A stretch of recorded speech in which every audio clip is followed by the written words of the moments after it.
Harvard professor Henry Louis Gates Jr. says that he is now able to joke about his arrest. You know, the one that sparked a huge debate on race across the country, one the president got involved in.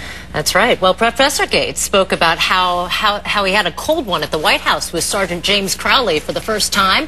He spoke about it yesterday at a book signing in Martha's Vineyard. And he also says in the wake of this incident, he's even gotten death threats. You know what? I liked Crowley, and I thought that that we would like each other, and that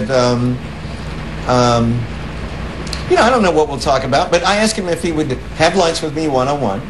You know, I offered to get his kids into Harvard.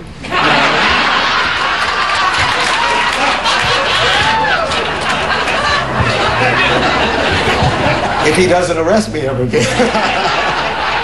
I don't want to, you know, exaggerate it, but lots of people go through far worse things. And I mean, I was in jail for 4 hours, not 4 years or 4 months or 4 days.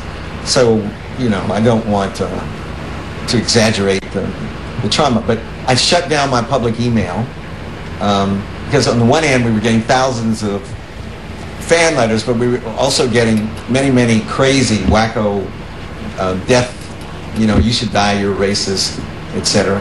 The night before I went to the White House, I dreamed I got arrested in the White House. And, but it was cool. I was okay.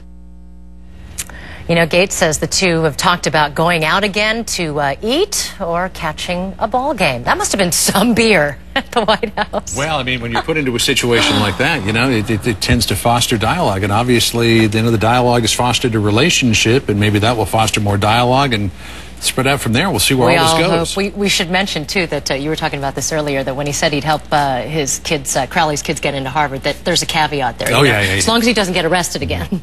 Anyway.